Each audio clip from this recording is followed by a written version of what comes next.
اعوذ باللہ من الشیطان الرجیم بسم اللہ الرحمن الرحیم خیر الناس من ینفع الناس او کما قال رسول اللہ صلی اللہ علیہ وآلہ وسلم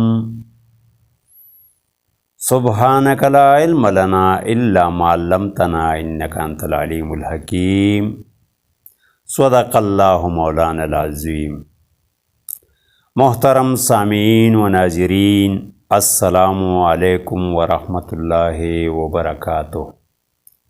امید ہے ایمان و صحت کی بہترین حالت میں ہوں گے۔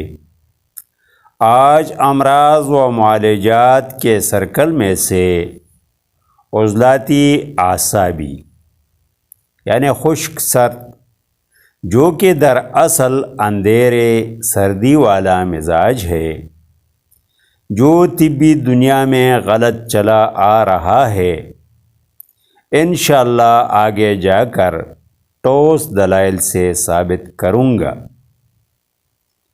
کا علاج اعصابی عضلاتی سرد خشک ادویہ، جو کہ دراصل سردی اندھیرے کی حامل ادویہ ہیں، سے غلط اور بے بنیاد ثابت کرنے جا رہا ہوں۔ ویڈیو ڈاؤن لوڈ کر کے بار بار سنیں اور جائزہ لیں کہ مرض جسم کے کس حصے میں ہے اور علاج کیا ہو رہا ہے۔ یاد رہے، طب بہت آسان اور عام فہم ہے، لیکن ہم نے ابھی تک طب کو سمجھا ہی نہیں، بس لکیر کے فقیر چلے آ رہے ہیں، حتیٰ کہ آج تک ہم متضاد اخلاق کی پہچان بھی نہ کر سکے۔ یہی وجہ ہے کہ صابر ملتانی رحمۃ اللہ علیہ کے 300-400 سال عرصہ دراز گزرنے کے باوجود ہم خشکی کا علاج گرمی سے کرنے کے قائل ہیں، حالانکہ در حقیقت خشکی کا متضاد تری اور تری کا متضاد خشکی ہی ہے۔ باقی رہی اندھیرے اور روشنی والی بات، میری اس بات سے طبی دنیا میں حیرانگی ضرور ہو رہی ہوگی۔ حالانکہ صابر ملتانی رحمۃ اللہ علیہ نے اپنی تصنیف سوزش اور آرام صفحہ نمبر 326 میں ان کیفیات یعنی اندھیرے روشنی کو مان کر تحریر کیا ہے۔ بدقسمتی سے اس پر مزید کام کا موقع نہیں ملا، ورنہ آج یہ کنفیوژن باقی نہیں رہتی۔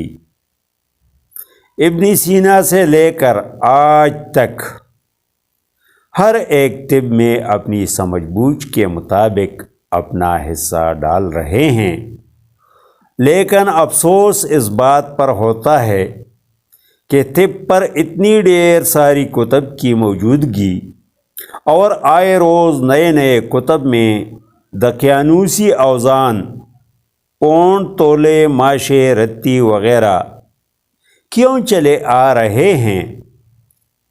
اسے جدید اور بین الاقوامی اوزان سے ہم آہنگ کیوں نہیں کیا جا رہا ہے؟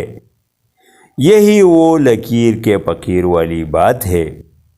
الحمدللہ ایک قلیل عرصہ میں ان اوزان کو بین الاقوامی اوزان کلو گرام، گرام، ملی گرام اور لیٹر، ملی لیٹر میں کنورٹ کر چکا ہوں، جس سے طبی دنیا میں ایک نئے باب کا اضافہ ہو کر دکھی انسانیت مستفید ہوگی۔ محترم خواتین و حضرات، عضلاتی اعصابی مزاج کے حامل مریضوں اور اعصابی عضلاتی ادویات کے اخلاق یا کیفیات کو واضح کرنے سے اب جائزہ بہت ہی آسان ہوگا۔ نمبر 1، اگر مذکورہ مزاج کے حامل مریضوں کے جسم کے اندر پہلی ہیلتھ خشکی اور دوسری خلط سردی مان لی جائے اور مذکورہ ادویہ کی پہلی خلط سردی تصور کی جائے تو کیا سردی خشکی کی ضد ہو سکتی ہے؟ کیا مریض ٹھیک ہو سکتا ہے؟ اگر اندھیرا یا سیاہی تصور کیا جائے تو کیا سردی سے اندھیرا یا سیاہی ختم ہو کر مریض شفایاب ہوں گے؟ اگر ہو سکتے ہیں تو ثابت کر دیں۔ نمبر 2، اگر مذکورہ مزاج کے حامل مریضوں کی دوسری خلط سردی مان لی جائے تو کیا مذکورہ ادویہ کی دوسری خلط سردی خشکی یا اندھیرا سے بڑھے گی؟ کبھی بھی نہیں، کیونکہ یہ طریقہ علاج غیر فطری قانون مفرد اعضاء اور اصول علاج صابر ملتانی رحمۃ اللہ علیہ کے منافی ہے۔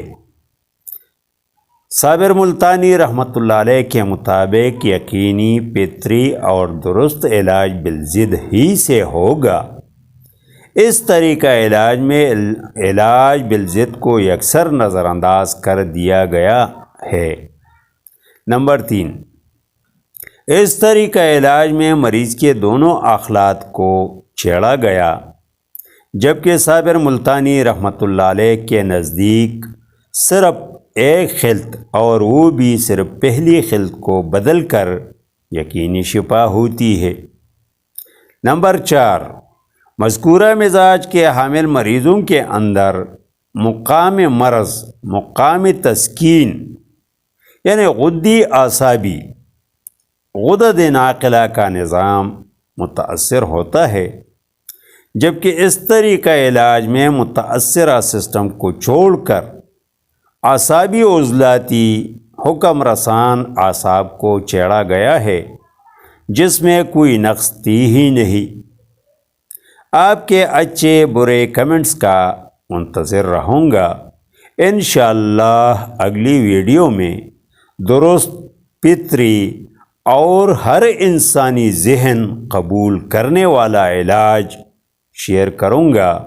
جڑے رہیے اور فائدے لیتے رہیے۔ اگلی ویڈیو تک خدا حافظ۔